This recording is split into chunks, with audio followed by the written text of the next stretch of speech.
Bismillahirrahmanirrahim. Assalamualaikum warahmatullahi wabarakatuh. Apa kabar kalian semua? Semoga Allah selalu memberikan kesehatan dan rezeki yang berlimpah. Oh ya, kali ini Nisa akan meneruskan cerita yang berjudul Dia Bukan Ayahmu Nak. Nah, buat para pendengar setia Arah Temu yang belum nonton video part satunya, silakan kunjungi link di deskripsi ya. Biar makin seru, langsung saja kita ke ceritanya. Aku tidak mengerti kenapa kau begitu curiga padaku. Ini pasti hanya kesalahpahaman. Desisku pelan. Selama ini hubunganku dengan Mas Dimas tidak terlalu akrab. Kesepakatan yang kami buat hanya demi kepentingan dan tanggung jawabnya sebagai seorang ayah terhadap Mutia.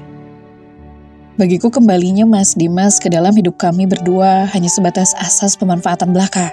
Jika tidak sedang butuh uang 50 juta demi berpisah dengan Mas Rido, mungkin aku tidak akan mengizinkan laki-laki itu masuk ke dalam hidupku lagi.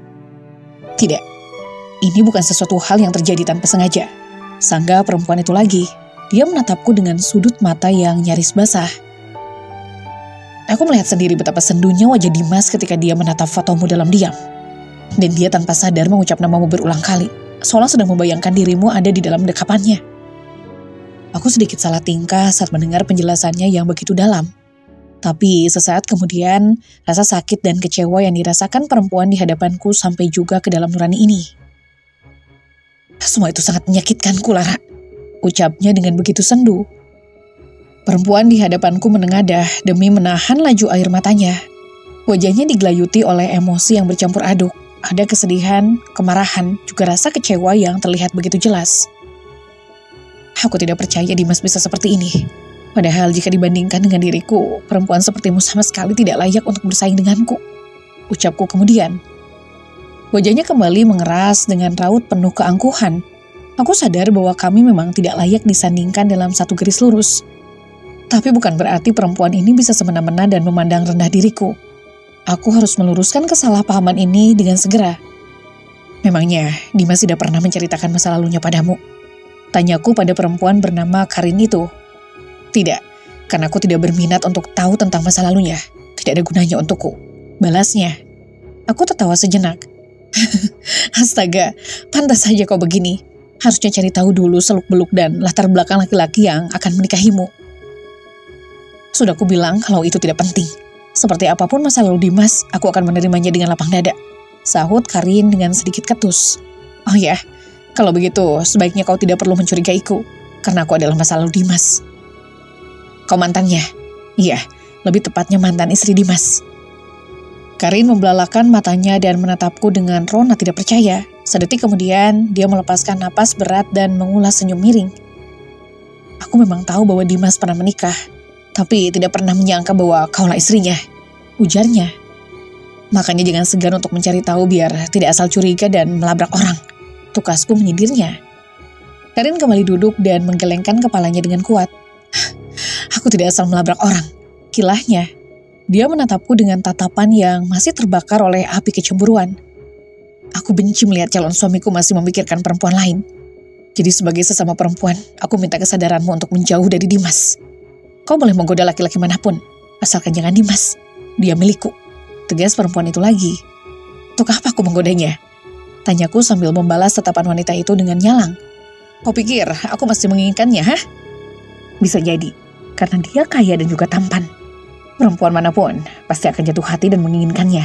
Tukas Karin. Aku menggelengkan kepala dengan cepat untuk membantah ucapan perempuan itu. Bagiku apa yang sudah berakhir di masa lalu akan tetap menjadi masa lalu. Aku tidak akan mengulang kesalahan yang sama dengan kembali memilihnya. Tapi dia masih saja memikirkanmu. Bahkan aku sangat yakin bahwa imajinasinya sedang dipenuhi oleh dirimu. Tukas Karin dengan wajah kurang senang. Oh, bukan salahku jika Dimas belum move on atau melupakan semua kenangan tentang kami dulu. Kalau kau mau marah, silakan marah pada Dimas dan minta dia untuk memikirkanmu saja. Tangkisku dengan cepat. Karin menghela napasnya dalam-dalam. Baiklah kalau begitu. Tapi aku tetap memperingatkanmu supaya jangan macam-macam denganku. Aku tidak akan tinggal diam jika ada yang merusak hubunganku dengan Dimas. Ingatkan saja calon suamimu biar dia tidak melirik perempuan lain. Tegasku padanya. Sebisa mungkin ku tahan rasa jengkel di dalam hati karena sekarang sedang berada di tempat kerja. Aku yang tidak tahu apa-apa tiba-tiba menjadi terdakwa atas kesalahan yang diperbuat oleh orang lain. Setelah pembicaraan kami selesai, aku meninggalkan ruangan manajer dan kembali ke ruangan tempat housekeeper istirahat. Setelah pembicaraan kami selesai, aku meninggalkan ruangan manajer dan kembali ke ruangan tempat housekeeper istirahat. Kubuka pintu loker dan mengambil botol air minum dari sana. Kuteguk air dengan rakus, lalu kumasukkan kembali botolnya ke dalam loker dengan sedikit bantingan. Tuduhan Karin atas diriku sungguh membuat kesal. Sepulang kerja, aku langsung menuju rumah Mbak Winda untuk menjemput Mutia. Sesampainya di sana, aku terkejut melihat Mas Dimas sudah berada di sana duluan. Dia sedang mendorong Mutia yang menaiki sepeda berwarna pink. Keduanya tertawa dengan begitu riang. "Mama pulang!" teriak anakku kegirangan. Aku mencoba untuk tetap tersenyum meski hati di dalam teramat sebal melihat keberadaan Mas Dimas. Masih terngiang bagaimana kata-kata Karin tadi saat menuduhku sebagai duri di dalam hubungan mereka. "Sepeda siapa ini?" tanyaku padanya. "Sepeda punya Mutia, papa yang membelikannya," jelas anakku. Aku menatap Mas Dimas dengan sorot kesal yang semakin menjadi-jadi. Sekarang Mutia malah memanggilnya dengan sebutan papa. Pasti dia yang memaksa anakku untuk memanggilnya begitu. "Sepedanya letakkan di sini saja ya, biar bisa dimainkan Tiara sewaktu pulang sekolah," ucap Mas Dimas. Kemudian laki-laki itu menoleh ke arah Mbak Winda yang berdiri di teras. "Boleh kan, Mbak?" "Boleh kok, anak-anak lain juga ada yang menitipkan mainan di sini," jawab perempuan itu sambil mengangguk. "Sudahlah, ayo pulang," ajakku masih dengan nada dingin. Mutia bergegas mengambil tasnya dan menyalami Mbak Winda serta mengucapkan terima kasih. "Ayo, ku antar kalian pulang," tawar Mas Dimas. "Nggak usah," balasku ketus. Mas Dimas menatapku agak lama, kemudian dia baru bertanya, "Kamu kenapa, Ra? Kok tiba-tiba jadi jutek begitu?" Aku diam saja, kebetulan ojek langganan yang kupesan sudah datang. Bergegas ku ajak Mutia naik dan segera meninggalkan tempat itu. Baru beberapa menit sampai di rumah, mobil Mas Dimas juga berhenti di pinggir jalan. Lalu laki-laki itu keluar dan segera memenuhi ambang pintu kontrakanku yang masih terasa pengap. "Berhentilah mengikutiku," ucapku tegas dan juga sebal. "Kamu kenapa sih?" balasnya bertanya. "Lagi datang bulan ya? Ketus banget bawaannya." "Justru aku yang harus bertanya, kenapa kamu selalu datang ke sini? Memangnya kamu tidak punya pekerjaan lain?" tanyaku semakin kesal. "Ini pekerjaan baruku," jawab Mas Dimas dengan santai. "Memastikan bahwa anakku baik-baik saja dan segala kebutuhannya terpenuhi." "Biarkan aku yang mengurus Mutia. Kamu urus saja calon istrimu sana," seruku sedikit meninggi. Mas Dimas terkejut dengan mata membola besar. Alisnya yang hitam pekat nyaris bertaut saat menatapku penuh curiga. "Kenapa kau tiba-tiba malah menyebut calon istriku?" tanya Mas Dimas. "Sama sepertimu, aku juga tidak peduli dengan hubunganmu bersama perempuan lain. Dan aku juga tidak mau terseret lagi ke dalam hidupmu. Jadi tolong ya, jangan membuatku seolah menjadi orang ketiga di dalam hubungan kalian," ucapku pelan namun tegas. Mas Dimas segera memegang bahuku dan memaksaku untuk terus menatapnya. "Katakan padaku, apakah Karin datang menemuimu? Apa yang dia lakukan?"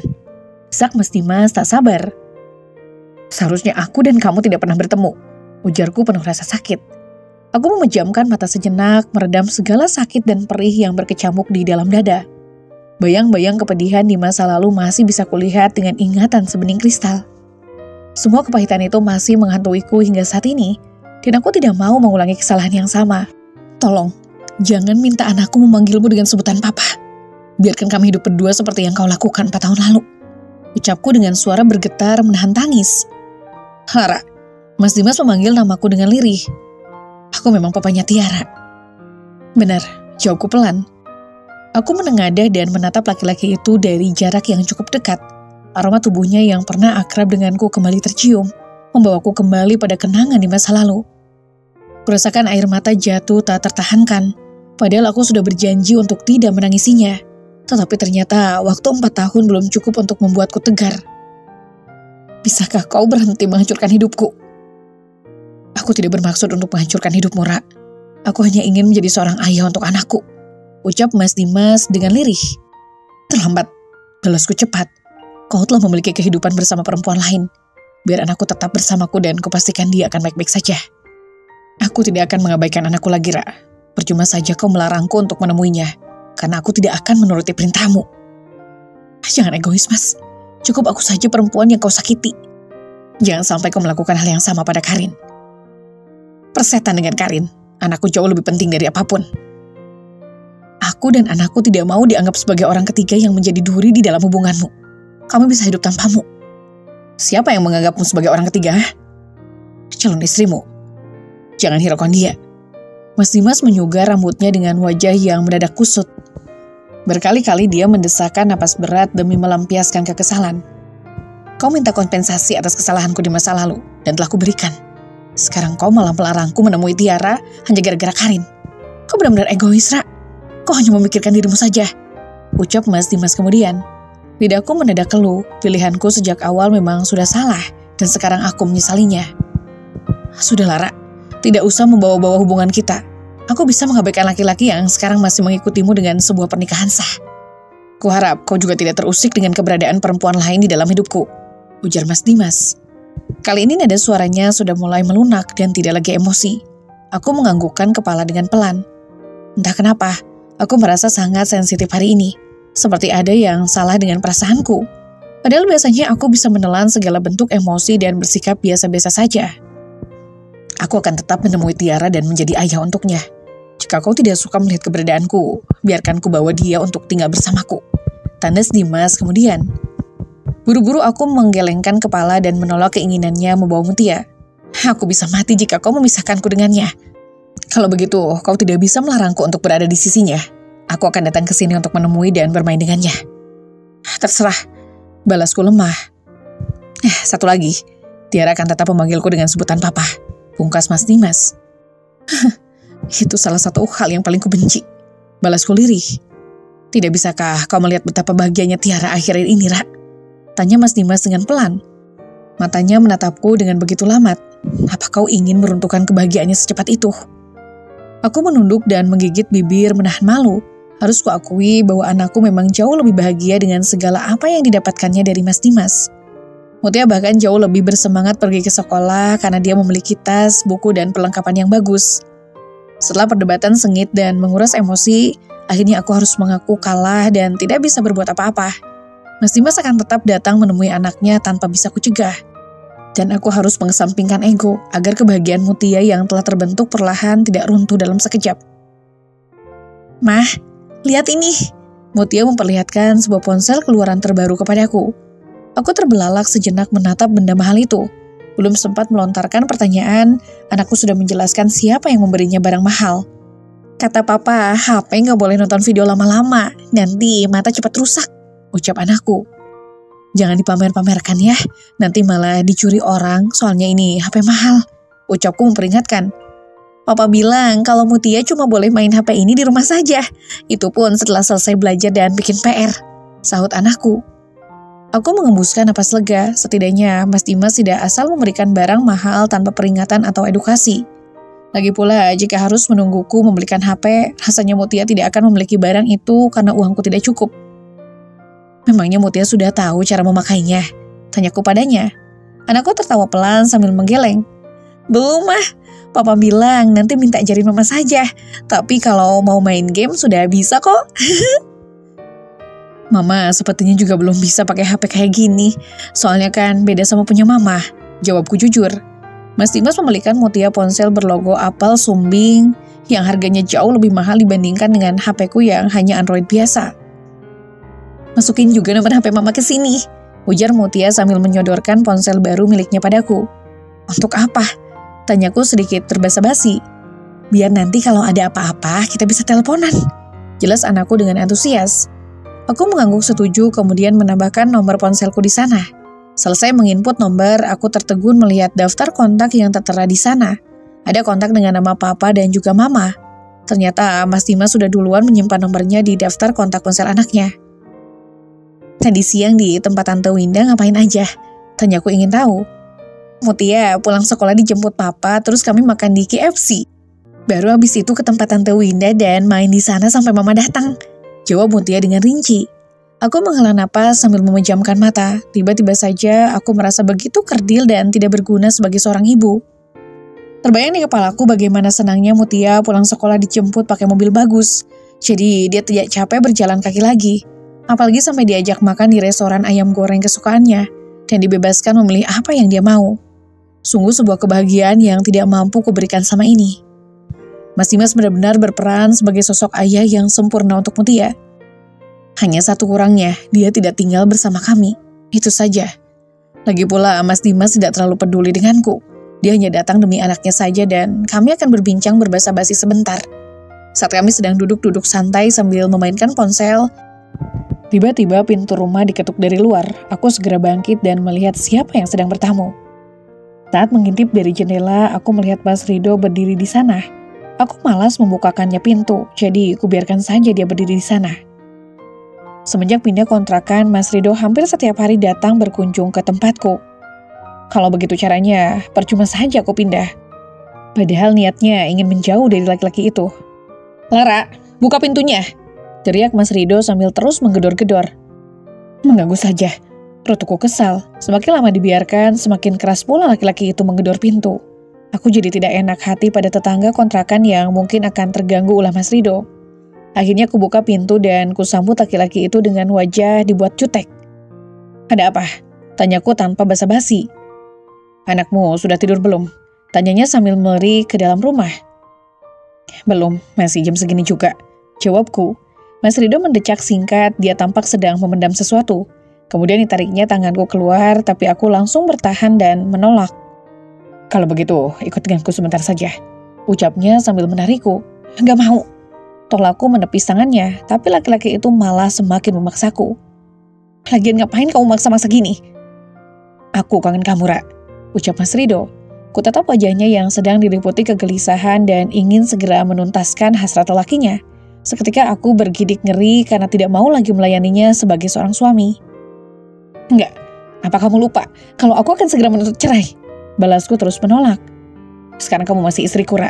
Jadi aku masih berhak menyalurkan nafkah batin padamu," tukas Mas Rido. "Enak saja, aku gak mau.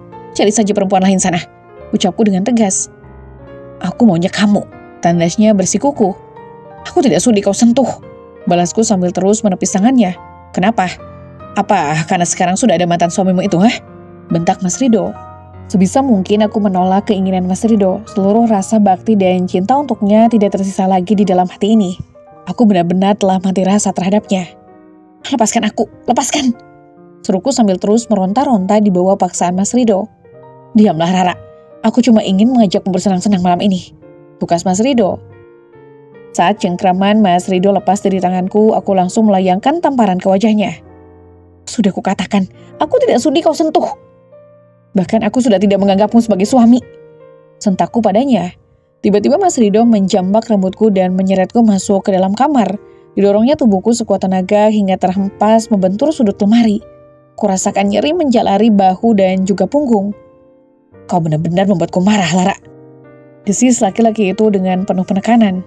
Tidak kusangka, Mutia malah melemparkan sepatu sekolahnya hingga tepat mengenai kepala Mas Rido. Anakku berdiri dengan tatapan geram. Tangan kirinya masih menggenggam ponsel yang semula dimainkannya. "Pergi kau, jangan ganggu mamaku lagi," teriak Mutia marah. Gadis kecil itu tampak begitu berani. "Minggir bocah, jangan ikut campur urusan orang dewasa," hardik Mas Rido. Mutia kembali mengambil sepatunya yang satu lagi dan melemparkannya ke arah ayah tirinya. Hal itu membuat Mas Rido semakin naik darah. "Anak kurang ajar," umpat Mas Rido sambil mengejar Mutia yang lari keluar kamar.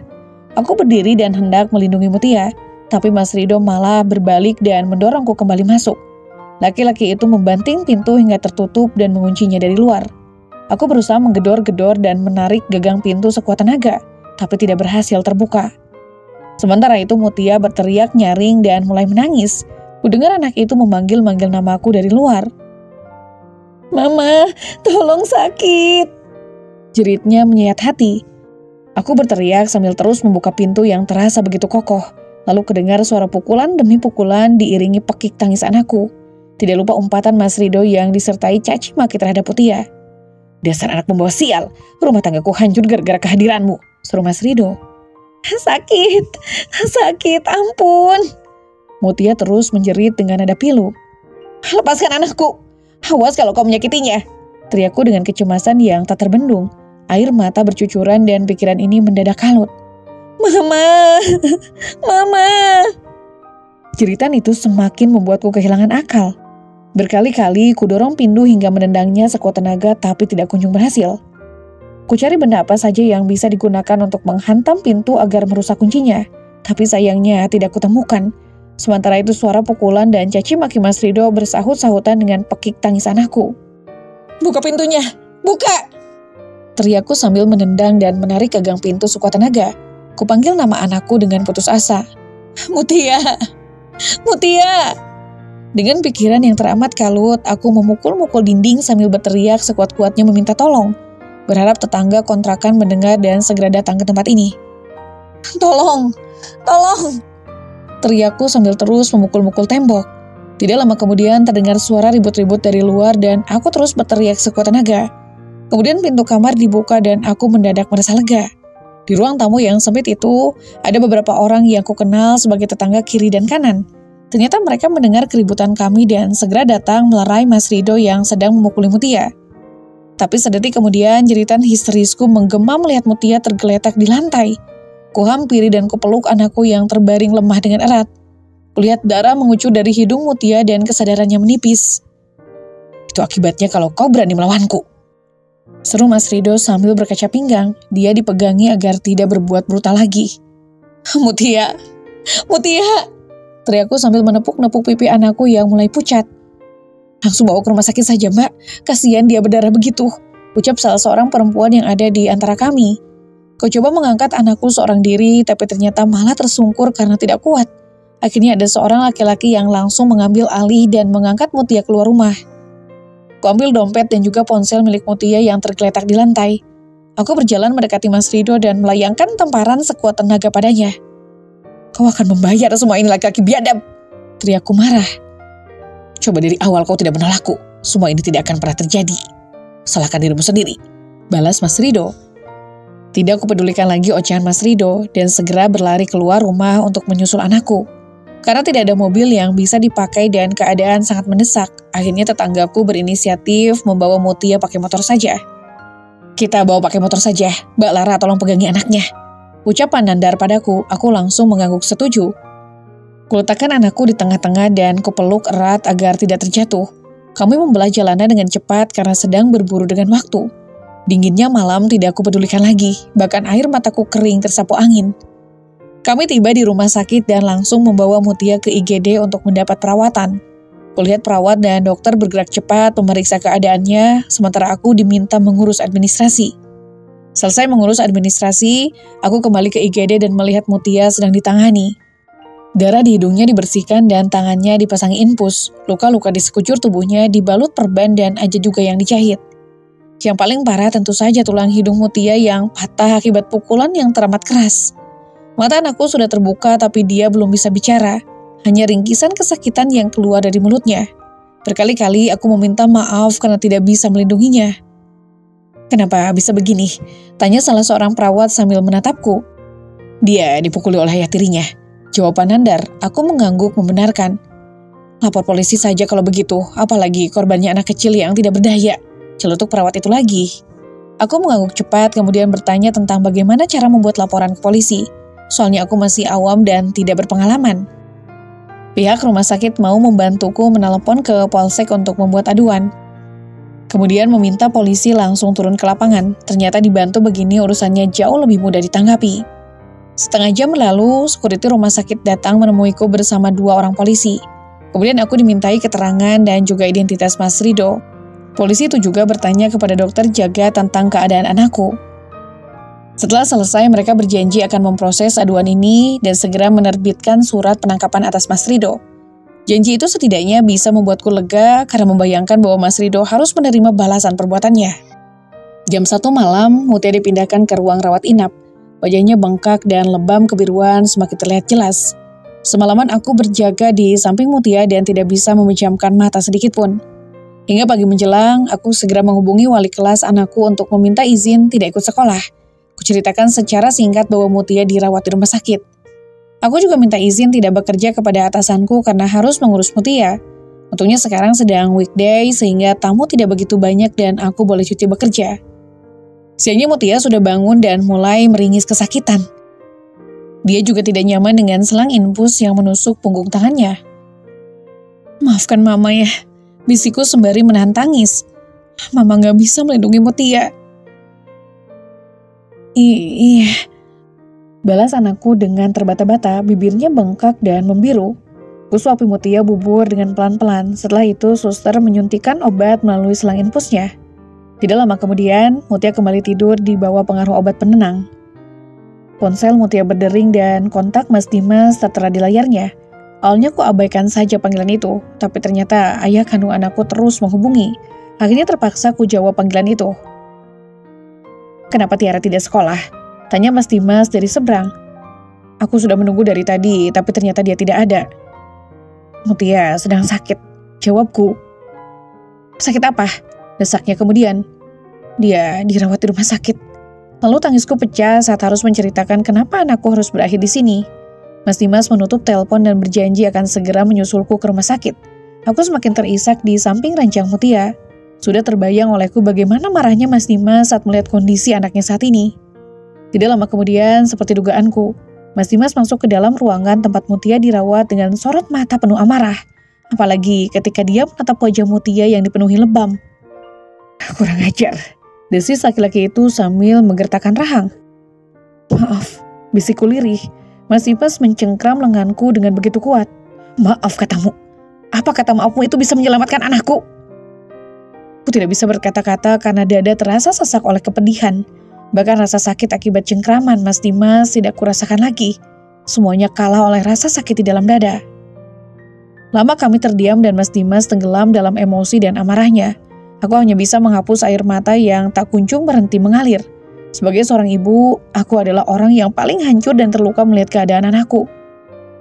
"Aku tidak terima anakku seperti ini," ucap Mas Dimas. "Aku hanya bisa pasrah, bahkan jika dia harus menghukumku atas kelemahan diri ini, aku tidak akan bisa melawannya. Nyatanya, aku memang sosok ibu yang gagal. Aku akan membawa Tiara dan kau tidak berhak melarangku," seru Mas Dimas dengan tegas. Kupejamkan mata lalu kepedihan itu kembali menenggelamkan bersama kehancuran yang kembali melanda. Mas Dimas memindahkan anakku ke kamar VIP yang memiliki ruang lebih besar dan punya akses lift sendiri. Laki-laki itu juga memanggil dokter spesialis terbaik untuk memantau keadaan Mutia. Dia benar-benar memberikan yang terbaik untuk anaknya, dan keputusan itu tidak perlu didiskusikannya denganku. Aku tidak bisa protes setelah apa yang terjadi akibat kebodohanku. Yang bisa kulakukan hanyalah pasrah dan menerima setiap tindakan yang diambil oleh Mas Dimas. Karena Mas Dimas sudah mengatur segalanya dengan baik, akhirnya aku memutuskan untuk pulang ke rumah kontrakan. Badanku terasa remuk dan begitu lelah, ditambah dengan jiwa yang terluka parah. "Mbak Lara, gimana keadaan anaknya? Sudah baik kan?" tanya Sulis tetangga kontrakanku. "Alhamdulillah sudah," jawabku sambil membuka pintu. Perempuan itu berjalan mendekat dan berbisik padaku. "Emang siapa laki-laki yang jadi selingkuhan Mbak Lara?" Kok kamu nanya itu?" tanyaku dengan mata membelalak lebar keheranan. "Mas Rido bilang kalau dia mukulin Mutia karena lagi marah sama Mbak Lara. Soalnya Mbak Lara pindah ke sini gara-gara pengen selingkuh sama laki-laki kaya," jelas Sulis. "Astagfirullah, itu gak benar, itu tuduhan yang sangat keji," suruhku menegaskan. Sulis menatapku lama, seolah mencari kebenaran di wajah ini. Sayangnya aku malah menangkap raut penuh curiga dari perempuan itu. "Tapi Mbak Lara memang belum bercerai dari Mas Rido kan?" tanyanya lagi. "Iya, tapi aku akan segera menggugat cerai laki-laki itu. Permohonan isbat nikah sudah kuajukan ke pengadilan agama," balasku sedikit emosi. "Oh gitu ya, soalnya semalam orang-orang pada rame banget yang mau mukulin Mas Rido. Terus Pak RT nanyain kenapa sampai ngamuk gitu. Dan dia cerita kalau Mbak Lara selingkuh. Jadi akhirnya dia dibiarkan pergi begitu saja," jelas Sulis padaku. "Kurang ajar, bisa-bisanya dia menyebar fitnah setelah menyakiti anakku," rutuku pelan. "Mbak Lara nggak melaporkan kejadian ini ke polisi. Kulihat semalam keadaan anakmu cukup parah loh," tukas perempuan itu. "Udah jelas itu, mana mungkin aku diam saja melihat anakku disiksa dan membiarkan laki-laki itu berkeliaran bebas," balasku. "Bagus deh Mbak, semoga masalahnya cepat selesai ya," tukas Sulis kemudian. Aku mengangguk dan Sulis undur diri. Hatiku geram bercampur perih, apalagi saat mengetahui betapa keji fitnah yang disebar oleh Mas Rido. Tidak ingin membuang waktu, aku segera mandi dan berganti pakaian. Setelah itu memasukkan baju ganti untuk Mutia ke dalam tas jinjing. Tidak lupa boneka kesayangannya aku bawakan juga. Setelah semua selesai, aku bergegas kembali ke rumah sakit. Walaupun di sana ada Mas Dimas, tetapi tetap tidak bisa tenang meninggalkan Mutia dalam keadaan seperti ini. Saat kembali ke rumah sakit, Mutia sudah bangun dan dia sedang disuapi oleh Mas Dimas. Kuletakkan tas di dekat nakas dan Mutia langsung meminta bonekanya. "Kamu masih lama di sini?" tanyaku pada Mas Dimas. "Sudah aku bilang kalau aku akan menunggu anakku sampai sembuh," balas laki-laki itu tanpa menoleh ke arahku. "Kalau begitu, aku mau izin pergi lagi," ucapku meminta izin. Hanya itu respon yang keluar dari mulutnya. Aku mendekati Mutia dan membantu membersihkan mulutnya dengan hati-hati. Setelah makan, biasanya Mutia akan mendapatkan obat lalu tidur. "Mama pergi sebentar ya, Nak," ujarku pelan. "Kemana, Mah?" tanya Mutia dengan suara yang sedikit sangau karena hidungnya diperban. "Ke suatu tempat, gak lama kok. Mutia tenang saja, ada papa yang berjaga di sini," tukasku menenangkannya. Mutia mengangguk pelan, kemudian aku membenahi rambutnya yang sedikit berantakan. Setelah itu aku kembali keluar dari ruangan VIP menuju lift hendak turun ke bawah. Saat menunggu lift, Mas Dimas berdiri di lorong dan memanggilku. "Memangnya kamu mau kemana?" tanyanya padaku. "Ke Polsek," jawabku singkat. Laki-laki itu memasukkan tangannya ke dalam saku celana dan bersandar ke dinding. Dia masih menghadap ke arahku. "Jadi kamu memutuskan untuk melaporkan suamimu sendiri, ya?" "Iya, baguslah. Sebenarnya aku yang ingin turun tangan memberi laki-laki itu pelajaran. Tapi takut jika kau merasa tersinggung dan malah marah padaku." Aku diam saja, tidak ada yang perlu kujelaskan pada Mas Dimas tentang bagaimana perasaanku saat ini. Saat lift berdenting dan pintunya terbuka, aku menoleh ke arah mantan suami sebentar. "Aku pergi dulu," ucapku berbasa-basi. Laki-laki itu hanya membalas dengan anggukan kecil. Dengan menaiki taksi online, aku segera menuju Polsek dan melapor ke bagian administrasi. Kutanyakan perihal laporan yang sudah kubuat tempo hari dan menagih janji petugas yang berkata bahwa surat penangkapan atas Mas Rido akan segera dikeluarkan. "Maaf, Mbak, kasusnya masih butuh penguatan bukti dan juga para saksi. Silakan lengkapi form pengisian laporannya dulu," ujar petugas yang ada di sana. Dengan cepat segera kuhubungi Pak Nandar dan juga Sulis yang benar-benar menyaksikan kejadian di malam itu. Sulis langsung bersedia memberikan keterangan. Tapi sayangnya Pak Nandar menolak untuk jadi saksi karena menurutnya itu pekerjaan yang ribet dan menyita waktu. Cukup lama aku di Polsek hanya untuk membuat laporan yang menurut pihak kepolisian belum cukup kuat untuk diproses sebagai tindak pidana. Setelah memenuhi semua berkas yang diminta, petugas kembali berjanji akan segera memproses laporanku secepatnya. Dengan langkah gontai, aku kembali ke rumah sakit untuk menemani anakku. Melihat keadaan Mutia yang sedang tidur dengan kondisi babak belur membuatku semakin geram. Terlebih lagi, belum ada tindakan apapun dari pihak kepolisian. "Bagaimana laporanmu? Apa suamimu sudah ditahan?" tanya Mas Dimas. "Belum, laporannya masih diproses," jawabku pelan. "Kau tidak pakai jasa pengacara?" tanyanya lagi. "Tidak," tukasku sejujurnya. Mas Dimas mendengkur sinis. "Pantas saja laporanmu tidak diproses sampai sekarang dengan alasan ini itu. Seharusnya kau bawa pengacara ke sana dan berikan uang jalan pada polisi itu. Pasti suamimu langsung diciduk." Aku membenarkan ucapan Mas Dimas barusan, tapi setelah dipikir-pikir, aku tidak bisa melakukan itu karena uang yang tidak cukup. "Bukankah aku sudah memberimu uang sebanyak 50 juta? Kenapa tidak kau gunakan untuk menuntut keadilan atas perbuatan suamimu?" Mas Dimas kembali bertanya dengan cukup tajam. Itu karena kau masih mencintai laki-laki itu dan tidak mau dia dipenjara," tuduh Mas Dimas. Belum sempat aku memberikan bantahan, pintu diketuk dari luar dan kami sontak menghentikan pembicaraan. Aku bergegas membukakan pintu dan seorang perempuan cantik berdiri di sana dengan buket bunga dan juga sebuah kotak di tangannya. Aku terkejut melihat kehadirannya lalu menoleh ke arah Mas Dimas. "Hai sayang," sapanya pada Mas Dimas yang berdiri di samping ranjang Mutia. Laki-laki itu tersenyum hangat. Karin berjalan melewatiku dan Mas Dimas menyambutnya dengan sebuah pelukan. Setelah mengurai pelukan, mereka berciuman singkat. Aku buru-buru memalingkan pandangan dan menutup pintu. "Aku turut berduka melihat kondisi anakmu, sayang," ujar Karin dengan nada prihatin. Diletakkannya buket bunga di atas nakas. "Thanks," balas Mas Dimas. "Oh iya, aku juga membawakan kopi kesukaanmu. Berjaga di sini pasti melelahkan," ujar Karin. "Iya, kau benar-benar pengertian." Mas Dimas menerima kopi mahal itu dan menyesap isinya. Mereka duduk berdempetan di sofa sambil saling menatap dengan mesra. Aku terlibat obrolan basa-basi singkat dengan Karin sebelum memilih untuk keluar ruangan. Di hari keempat Mutia dirawat, kondisinya sudah mulai membaik. Dia bisa bangun dari tempat tidur dan bermain dengan ayahnya. Saat itu aku tidak bisa lagi menungguinya karena harus segera masuk kerja. Aku minta izin pada Mas Dimas dan dia mempersilahkan kembali mencari nafkah. Lagi pula, Mutia tidak akan kekurangan satu apapun saat bersamanya. Mama akan pulang cepat hari ini, ucapku sambil mencium kedua pipi Mutia. Iya mah, balas anakku. Nanti siang mama telepon. Tugasku lagi. Dengan berat hati aku pergi bekerja dan meninggalkan Mutia seharian ini bersama ayahnya. Ada rasa enggan saat memilih kembali bekerja, tapi di sisi lain juga dituntut untuk bertanggung jawab pada pekerjaan. Siangnya aku melakukan panggilan video dengan Mutia dan dia masih tampak biasa saja. Tapi selang infusnya sudah dicabut sehingga Mutia leluasa bergerak. Bilang goodbye pada mama, ujar Mas Dimas dari arah belakang Mutia. Goodbye mama, seru anakku dengan ceria. Aku terpaku saat kemudian merasa ada yang janggal. Lalu dengan berat hati aku membalas ucapan Mutia. See you, bisikku lirih. Lalu panggilan video ditutup dan aku termangu menatap layar ponsel. Sorenya sepulang bekerja, aku bergegas ke rumah sakit. Langsung saja aku tuju kamar tempat anakku dirawat dan tidak sabar ingin menemuinya. Tapi saat membuka ruangan itu, aku mendadak ditelan kesunyian yang terasa menyedihkan. Ranjang anakku telah kosong dan dirapikan, begitu juga dengan barang-barang milik Mutia. Seorang petugas menghampiriku dan mengatakan bahwa anakku sudah dibawa pulang siang tadi.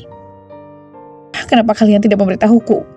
Tanyaku dengan serak karena sambil menahan tangis. Bukankah laki-laki yang bersama pasien itu ayah kandungnya? Balas petugas itu bertanya. Benar, jawabku. Berarti kami tidak melakukan kesalahan. Gilahnya kemudian. Aku bersandar ke dinding sambil mencari kekuatan. Kali ini Mas Dimas benar-benar membawa Mutia pergi. Dia membawa separuh nyawaku bersamanya. Berkali-kali aku menelepon ke ponsel Mutia tapi tidak kunjung diangkat. Ingin rasanya aku menghubungi Mas Dimas secara langsung tapi tidak punya kontaknya. Di saat seperti ini aku baru menyesal kenapa tidak mau menyimpan nomor laki-laki itu. Padahal Mas Dimas sudah sering memberiku kode agar kami saling bertukar kontak WA. Tapi selalu saja kutolak. Aku hampir putus asa dan tenggelam dalam kemarahan. Meskipun Mas Dimas sudah berkali-kali mengatakan ingin membawa Mutia, tapi aku masih tidak rela anakku dibawa begitu saja. Hingga di panggilan yang entah keberapa kalinya, Mutia baru mengangkat telepon dariku. Kenapa baru diangkat? Tanyaku khawatir. Maaf mah, tadi HP Mutia lagi di dalam tas dan gak dengar kalau mama nelpon. Jawab anakku. Aku mengembuskan napas lega sejenak. Mutia ada di mana sekarang? Lagi di tempat papa. Jawabnya, kemudian ku dengar suara Mas Dimas yang meminta ponsel Mutia. Ada apa, Ra? Tanya laki-laki itu dari seberang. Kenapa kamu membawa anakku nggak bilang-bilang? Sekarang kamu di mana? Ujarku memberondongnya dengan pertanyaan. Bukankah sudah ku bilang sebelumnya bahwa aku akan membawa anakku pergi? Kenapa sekarang kau malah berlagak seperti orang yang lupa ingatan begini? Tanyanya membalasku. Setidaknya beritahu aku sebelum kau membawa Mutia. Teriakku kesal. Laki-laki di seberang itu hanya mendengku samar. Aku tidak perlu izin darimu untuk membawa anakku pergi. Enak saja, jangan lancang kamu. Kau lupa perjanjian kita, hah? Aku tercekat sejenak, dada ini rasanya sakit sekali jika harus mengingat kembali kesepakatan yang pernah kubuat dengan Mas Dimas. Sekarang katakan, kemana kau membawa Mutia? Ujarku kemudian. Untuk apa kau tahu? Tanyanya. Aku ingin menemui anakku. Jawabku lirih. Tidak bisa. Tegas Mas Dimas dengan keras. Aku tidak akan membiarkan Tiara kembali tinggal bersamamu sebelum suamimu yang jahat itu mendekam di penjara. Mas, aku tidak bisa berpisah dengan anakku. Berhentilah bersikap egois dan menempatkan anakku di dalam bahaya, Lara. Kau mungkin bisa bertahan dengan laki-laki itu, tapi anakku tidak.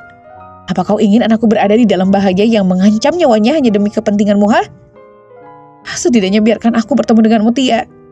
Selama suamimu masih bebas berkeliaran di sisimu dan berpotensi akan menyakiti anakku. Jangan harap Tiara akan kembali padamu. Mas, kali ini aku memohon dengan perasaan yang begitu rapuh dan juga keputusasaan yang teramat sangat. Nomormu akan kublokir untuk sementara. Jangan hubungi anakku sebelum kau sendiri memberi pelajaran pada suamimu yang zalim itu. Mas Dimas berkata dengan nada dingin. Setelah itu percakapan kami berakhir tanpa sempat aku mengetahui kemana Mas Dimas membawa Mutia. Aku hanya bisa merenung sejenak, lalu memutuskan untuk menerima kenyataan pahit ini seorang diri. Malam itu adalah kali pertama aku berpisah dengan Mutia seumur hidup ini. Semenjak anak itu lahir hingga kemarin malam, kami selalu bersama-sama. Aku pernah membawa Mutia pada situasi yang sangat buruk, tapi rasanya jiwaku baik-baik saja karena dialah penguatku. Sekarang aku merasa rapuh dan bersiap untuk runtuh. Untuk kesekian kalinya aku mendatangi Polsek dan bertanya tentang laporan yang sudah kubuat. Sudah hampir seminggu tapi belum ada proses yang berarti. Aku mulai jengkel karena merasa dipermainkan. Mentang-mentang aku orang kecil yang tidak bisa memberikan sogokan atau membawa pengacara. Jadi kasusku seolah dilupakan begitu saja. Semua bukti sudah cukup, saksi ada, identitas pelaku juga sudah jelas. Kenapa laporanku belum ditindak juga? Tanyaku dengan penuh emosi. Kami sedang mendalami kasus ini agar tidak ada kesalahan dalam memproses. Jawab oknum polisi itu. Apa aku harus berkoar-koar di sosial media dan membuat kasus ini menjadi viral biar dapat penanganan yang cepat? Seruku lagi. Kemudian kuarahkan kamera ponsel ke wajah petugas yang berjaga di sana dan membuat narasi seolah sedang teraniaya. Aku ini hanya orang miskin yang sedang mencari keadilan untuk anakku. Anakku dianiaya hingga babak belur, tapi saat melapor malah dibuat molor begini. Apa karena aku tidak bisa memberi kalian amplop berisi uang, hah? Seruku marah. Sudah mbak, jangan mengada-ada begini. Hardik salah seorang polisi sambil mendekatiku. Matikan kameranya. Aku tidak mengada-ada. Semuanya ada bukti yang kuat karena dari pihak rumah sakit juga sudah memberi keterangan saat membuat laporan pertama kali. Seruku tanpa takut. Laporan Anda akan segera diproses, tapi jangan mencoreng nama baik instansi kami seperti ini. Bentaknya lagi. Kalian sendiri yang bertindak pilih kasih pada orang kecil sepertiku. Aku berteriak lagi. Setelah lama berdebat, akhirnya polisi itu membujukku untuk meredakan emosi. Mereka berjanji akan segera mengeluarkan surat penangkapan pelaku pada hari itu juga. Aku bisa sedikit menghirup napas lega karena Mas Rido sebentar lagi akan diciduk untuk mempertanggungjawabkan perlakuannya. Kepada pihak kepolisian, aku memberikan alamat kontrakan dan juga pabrik tahu tempat Mas Rido bekerja. Dengan begitu, polisi segera meluncur ke tempat itu untuk menjemput suamiku. Aku juga ikut menyaksikan polisi yang bergerak menjemput Mas Rido. Laki-laki itu sedang bekerja di pabrik tahu saat polisi datang menciduknya. Saat mengetahui alasan penangkapannya, laki-laki itu langsung murka, apalagi ketika melihatku ada di sana. Kurang ajar kau, Lara. Berani sekali kau melaporkan ke polisi. Padahal ini cuma masalah sepele. Teriaknya marah. Masalah sepele katamu. Aku bertanya dengan sinis.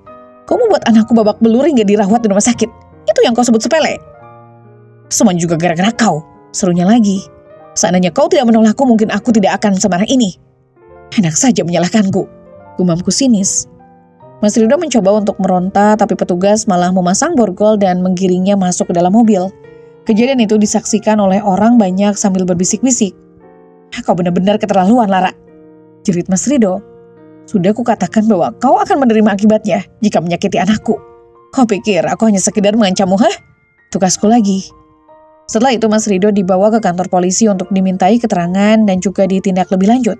Tidak sia-sia aku mengancam akan memviralkan berita ini jika terus-menerus tidak mendapat keadilan.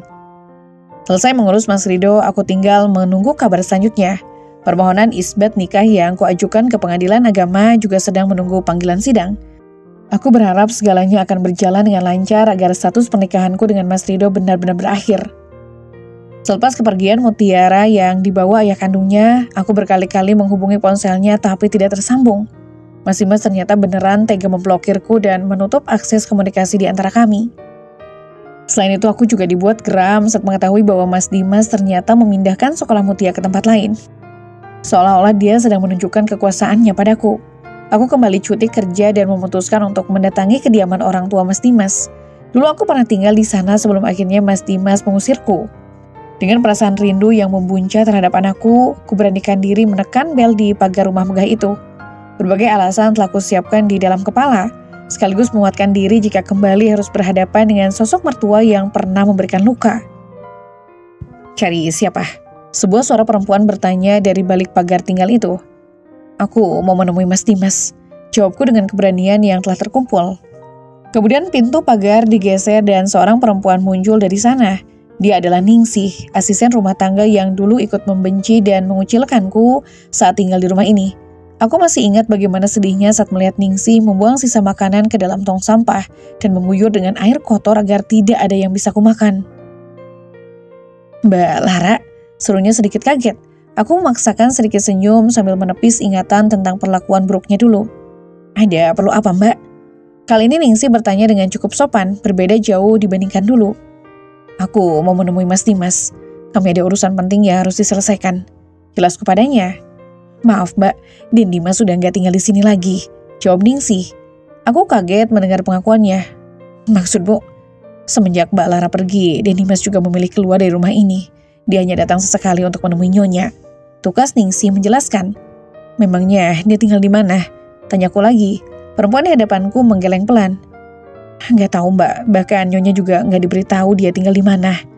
Kepalaku mendadak pusing, jauh-jauh datang ke sini ternyata tidak ada hasilnya. Aku tidak tahu di mana Mas Dimas dan Mutia berada saat ini. Setiap hari aku selalu menelepon ke ponsel Mutia dan mengirimkan pesan, mulai dari memohon, marah hingga emosi menangis. Berharap Mas Dimas membuka blokiran dan mempertemukanku dengan Mutia. Sayangnya itu semuanya angan-anganku belaka. Berhari-hari menunggu tapi tidak ada hasilnya. Sering aku termangu sendirian, kontrakan yang sempit tiba-tiba terasa luas dan kosong.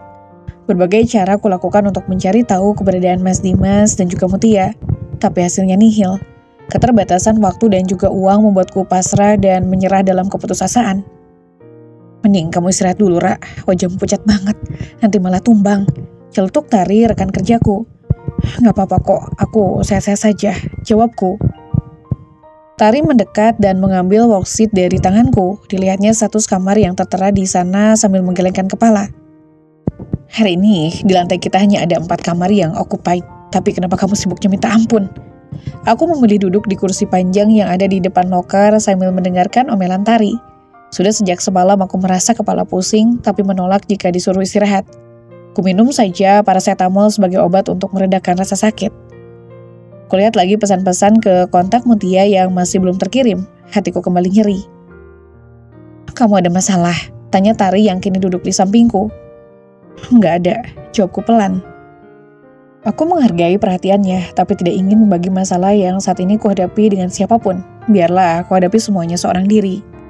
Semakin lama, badan terasa semakin lemas, tapi aku terus bekerja karena jika duduk dan berhenti, maka pikiran langsung melayang pada Mutia. Aku tahu anakku baik-baik saja bersama ayah kandungnya yang kaya raya, tapi perasaan seorang ibu tetap tersakiti saat jauh dari anak sendiri. Saat pulang ke kontrakan, badanku terasa begitu remuk. Bahkan pandangan mulai berkabut serasa ingin tumbang. Kulihat di dekat pintu ada sebuah amplop berlogo Pengadilan Agama. Saat dibuka, ternyata panggilan untuk sidang perceraianku. Kemasukan surat itu kembali ke dalam amplopnya dan kuletakkan di dekat kasur. Kemudian kurubahkan diri tanpa melepaskan seragam kerja. Aku meringkuk di kasur sambil menangis. Kucoba menelepon Mutia tapi tidak terhubung. Kukirim pesan suara dan memohon agar dipertemukan dengan anakku, entah apa saja yang kubicarakan. Aku tidak ingat. Kepala tiba-tiba terasa berat dan dada sangat sesak. Lalu segalanya mendadak gelap. Kamu sudah bangun, Ra? Pertanyaan itu berasal dari laki-laki yang kini berdiri di sampingku. Laki-laki yang tidak hanya memberi rasa sakit, tapi juga berhasil membuat hidupku hancur. Kuedarkan pandangan ke sekeliling dan menyadari bahwa sekarang sedang berada di rumah sakit. Bahkan punggung tanganku dipasangi infus.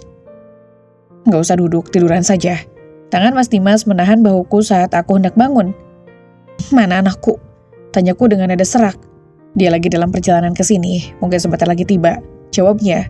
Aku merebahkan kepala di bantal lalu air mata kembali turun. Mas Dimas menarik kursi dan duduk di samping ranjangku. Kemarin sore, aku dan Tiara datang ke kontrakanmu. Ujarnya membuka percakapan.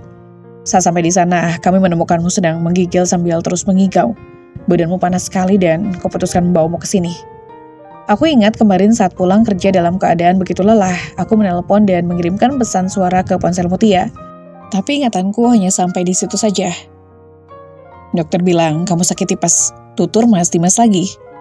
Kenapa kamu tega sekali memisahkanku dengan Mutia? Tanyaku sambil menangis. Apa bedanya denganmu? Kau bahkan tidak menceritakan pada Tiara tentang siapa ayah kandungnya. Memangnya kau pikir hatiku tidak sakit saat anakku sendiri memanggil dengan sebutan Om? Kau yang mengusirku, Mas. Kau yang menyuruhku pergi dan tidak menghubungiku apapun yang terjadi. Apa aku harus mengingatkan kembali tentang betapa kejam perlakuanmu di masa lalu? Tanyaku sengit. Sudahlah, yang telah berlalu, gak usah diungkit-ungkit lagi. Seru Mas Dimas. Jangan bersikap seolah-olah kau sedang membalas dendam padaku. Tukasku marah. Kepalaku kembali terasa nyeri, banyak sekali kata-kata yang ingin kuucapkan, tapi rasa sakit ini mengambil alih jiwaku. Jangan mengajakku berdebat terus, kau harus istirahat. Tidurlah kembali. Ucap Mas Dimas. Dibenahinya selimutku, kemudian dia berjalan keluar ruangan dan meninggalkanku sendirian.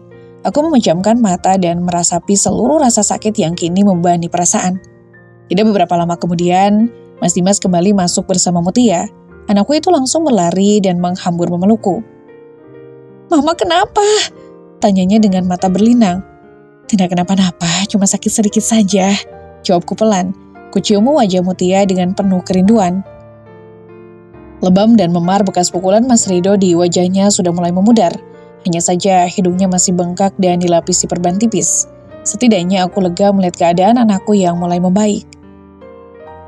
Bagaimana keadaannya? Suara seorang perempuan menarik perhatianku. Sudah lebih baik, tapi dokter bilang harus rawat inap biar penyembuhannya lebih cepat, jawab Mas Dimas. Perempuan itu tersenyum ke arahku, kemudian dia berjalan mendekat dan mengulurkan tangan. Saya Mariam, pengasuh Nona Tiara. Oh iya, jawabku kaku. Semoga cepat sembuh, Bu, ucapnya lagi. Perempuan bernama Mariam itu tampak ramah dan bersahaja. Dia mengenakan seragam suster berwarna biru tua dengan hijab senada. Mbak Mar, orangnya baik mah, ujar Mutia padaku. Mas Dimas mengangguk membenarkan, sedangkan perempuan itu hanya tersenyum tipis. Aku tidak percaya bahwa sekarang Mutia telah memiliki seorang pengasuh yang akan menjaganya setiap saat. Aku memeluk Mutia dengan erat dan cukup lama. Seminggu berpisah tanpa ada kabar membuatku seperti berada di ambang kematian. Aku benar-benar rapuh dibuatnya.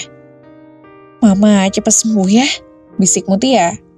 Aku mengangguk sambil mengulas senyum lega. Kemudian Mutia bercerita tentang banyak hal yang dilewatinya selama seminggu ini. Dia mengatakan bahwa Mas Dimas membawanya tinggal di sebuah apartemen dengan pemandangan kota yang bagus. Segala fasilitas yang ada di sana membuat Mutia betah.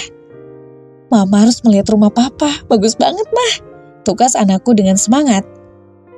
Mutia betah di sana, tanyaku dengan perasaan campur aduk.